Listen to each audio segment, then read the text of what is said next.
In the main event of UFC 319, someone will lose their perfect UFC record, and someone will leave the United Center in Chicago, Illinois as the middleweight champion of the world. Will that be still Knox and still Dricus Du Plessis, the current middleweight champion who has defended his title twice successfully thus far and is 9-0 since joining the UFC in 2020? Or will it be the number 3 ranked wolf that is Khamzat Chimaev, who not only is 8-0 undefeated in the UFC, but 14-0 as a professional mixed martial artist?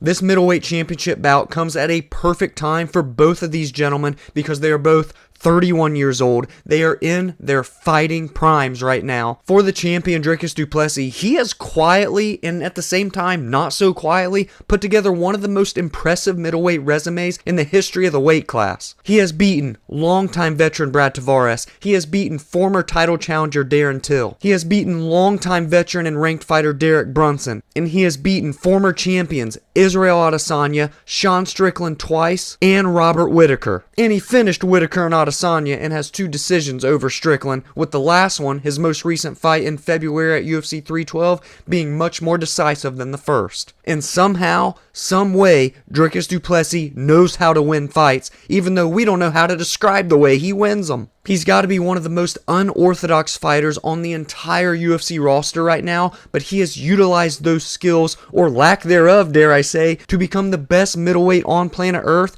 and a top 5 pound-for-pound fighter. And now Dricus has an opportunity to continue proving doubters wrong, at least the few that are still remaining out there, by shutting down arguably the biggest hype train that the UFC has seen in years in Khamzat Chimaev. It's arguable that no one made a bigger impact upon their UFC debut, at least in this modern era, than Khamzat Chimaev, and that's not because he took on John Phillips and submitted him in the second round, but it's because 10 days later from his UFC debut that took place on July 15th, he fought a second time on July 25th and got another victory, that time a first round finish over Reese McKee. And then in less than 2 months after his second fight, he fought for a third time and knocked out Gerald Meerschaert in 17 seconds with 1 punch. 3 fights in a span of just over 60 days, all 3 by way of stoppage, 2 of them in the first round. And in those first 3 fights, I believe he absorbed less than 5 total significant blows. But unfortunately for Khamzat, after that September 2020 bout against Meerschaert, that is when he would come in contact with COVID-19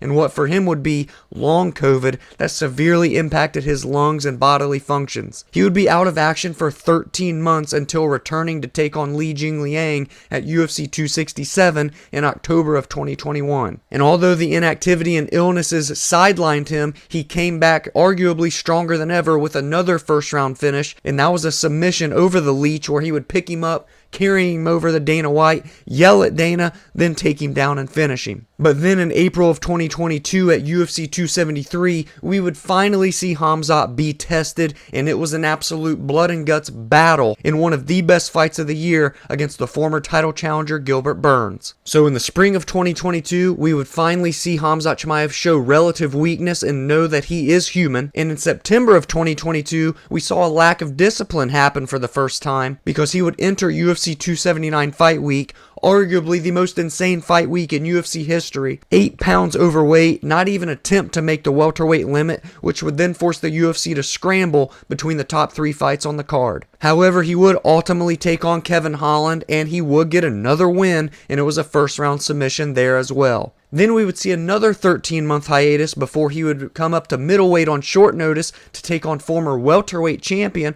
Kamaru Usman. And in that fight that would go the full 15, we would see him get tested again and not even have a convincing win on the scorecards because it was a majority decision for Khamzat. So that 3-fight stretch between April of 2022 and October of 2023, while yes featuring 3 victories for Khamzat, showed that he is human, showed that he has weaknesses, and showed that maybe he isn't someone that is untouchable. But then 1 year later, nearly to the day, on October 26th of 2024 at UFC 308, Khamzat would fight again. It would be in the middleweight division, and this time he looked, well, untouchable. He shut down all the narratives by coming in and steamrolling the former champion Robert Whittaker, getting a first round finish 3 minutes and 34 seconds in with a face crank that would break the jaw of Whittaker. And now 10 months later, he is standing across from the middleweight champion Dricus Du Plessis, looking to become the middleweight king. But I'm going to tell you right now, if there's anyone that can take away the undefeated record of Khamzat Chimaev,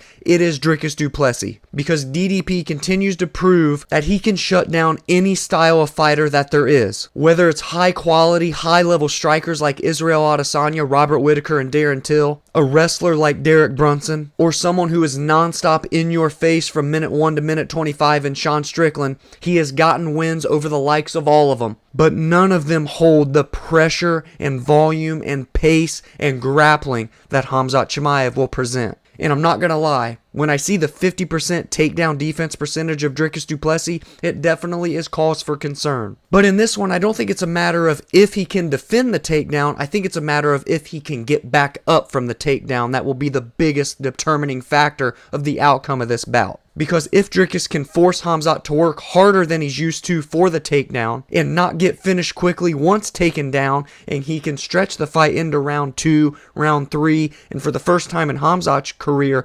championship rounds 4 and 5, that is where the entire narrative of this fight can be flipped on its head. Because we know Dricus isn't going anywhere for 25 minutes, whereas for Khamzat, we've seen him falter when the fight goes into those later rounds against Usman and against Gilbert Burns. And if the fight continues to go longer and Khamzat chooses to not shoot for as many takedowns, what's it going to be like on the feet? Because Khamzat did go toe-to-toe with Usman and with Gilbert Burns, but neither of them are necessarily insane strikers. Not that Dricus Du Plessis is by any means, but I definitely think he poses more of a threat on the feet than those two would. I don't know if I've ever seen a fight like this where we could have literally endless outcomes, where I could easily see Dricus Du Plessis winning by decision, by knockout, or by submission, and I can say the exact same thing for Chimaev. Well, maybe not so much the 25-minute decision, but damn, if he wins a decision, that would be arguably the most impressive performance of his life. This championship bout not only has the makings to be one of the crazier championship fights that we've ever seen, but it has the potential to be the most chaotic fight in UFC history. Dricus Du Plessis knows how to win fights no matter how he gets it done, no matter how polished or ugly it looks. And Khamzat Chimaev has only looked human 2 times out of 8 UFC fights so far. What happens when an unstoppable force, Khamzat Chimaev, meets an immovable object, Dricus Du Plessis?